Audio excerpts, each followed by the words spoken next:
Copy cat Rakshita ಆಗ್ಲಿಕ್ಕೆ ಹೋಗ್ತಾರಿಕೆ guys promo ನೋಡಿದ್ರಾ? ನಮ್ಮ ರಕ್ಷಿತ್ ಅವರಂತೂ ಕಾವ್ಯನ ಸೋಲ್ಸ್ಬೇಕು ಅಂತಾನೆ ನಿನ್ನೆ ಲಾಸ್ಟಲ್ಲಿ ಒಂದು ಟಾಸ್ಕ್ ಕೊಡ್ತಾರಲ್ಲ, ಅದು ಕಾವ್ಯನ ಸೋಲ್ಸ್ಬೇಕು ಅಂತಾನೆ ಪ್ಲ್ಯಾನ್ ಮಾಡ್ತಿದ್ರು. ನಮ್ಮ ಧ್ರುವಂತಣ್ಣವಂತೂ ಒಳ್ಳೆ ಧ್ರುವಂತಣ್ಣ ಹೆಂಗಂದ್ರೆ ಆಡೋದ್ರೆ ಮಾತ್ರ ಒಳ್ಳೆ ಹೇಳ್ಬಾರ್ದು ಹಂಗೆ ಆಡ್ತಾರೆ, ಡಿಸಿಷನ್ ಮಾತ್ರ ಕರೆಕ್ಟಾಗಿರುತ್ತೆ.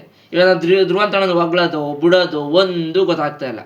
ಡಿಸಿಷನ್ ಕರೆಕ್ಟಾಗೈತೆ ಧ್ರುವಂತಣ್ಣಂದು, ಮತ್ತು ಅವರು ಆಡೋ ವರ್ತನೆಗಳು ಸ್ವಲ್ಪ ಸರಿ ಇಲ್ಲ ಅಷ್ಟೇ.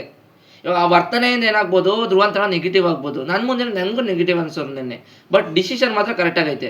ನಮ್ಮ ರಕ್ಷಿತಾ ಅಂತೂ ಡಿಸಿಷನ್ ರಾಂಗ್ ಆಗೈತೆ ಮತ್ತು ವರ್ತನೆ ಕರೆಕ್ಟಾಗೈತೆ. ಏನಂತ ಮಾತಾಡೋದು? ಇವತ್ತು ಅಷ್ಟೇ ಪ್ರೋಮೋ ನೋಡ್ತಿದ್ರೆ ಗೊತ್ತಾಯ್ತೈತೆ. ನಮ್ಮ ಧ್ರುವಂತಣ್ಣ ರಕ್ಷಿತನಿಗೆ ಒಳ್ಳೇದಾಗಲಿ ಅಂತ ಮಾತಾಡ್ತಾರೋ ಕೆಟ್ಟದಾಗಲಿ ಅಂತ ಮಾತಾಡ್ತಾರೋ ನಮಗಂತೂ ಗೊತ್ತಾಯ್ತಾರ. ಒಟ್ಟು ಅವರು ರಕ್ಷಿತನ ಬಗ್ಗೆ ಏನೋ ಮಾತಾಡ್ತಾವ್ರೆ, ಅದನ್ನು ರಕ್ಷಿತ ಕೇಳ್ತಾ ಇಲ್ಲ. ಅದಕ್ಕೆ ಅಣ್ಣ ವರ್ತನೆಗಳೆಲ್ಲ ಒಳ್ಳೆ ಹೆಂಗೆಂಗೋ ಆಡ್ತಾವ್ರೆ ಅಷ್ಟೇ. ಫುಲ್ಲು ಕನ್ಫ್ಯೂಷನ್ ಧ್ರುವಂತಣ್ಣ. ಆಮೇಲೆ ರಕ್ಷಿತಾ ಅಂತೂ ಕನ್ಫ್ಯೂಷನ್ ಪ್ರೋ ಮ್ಯಾಕ್ಸು.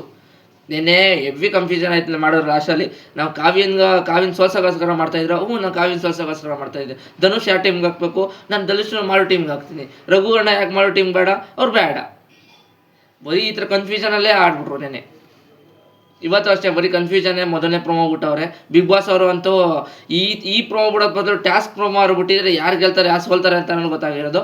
ಎರಡನೇ ಪ್ರೊಮೋ ಬಿಡ್ತಾರೆ ಅನ್ಸುತ್ತೆ, ನೋಡೋಣ. ಅಷ್ಟೇ ಗೈಸ್, ಈ ವಿಡಿಯೋ ಇಷ್ಟ ಮಾತ್ರ ಲೈಕ್ ಮಾಡಿ, ಇಲ್ಲಾಂದರೆ ಸ್ವೈಪ್ ಮಾಡಿ. ಮುಂದಿನ ವಿಡಿಯೋದಲ್ಲಿ ಸಿಗ್ತೀನಿ. ಬಾಯ್.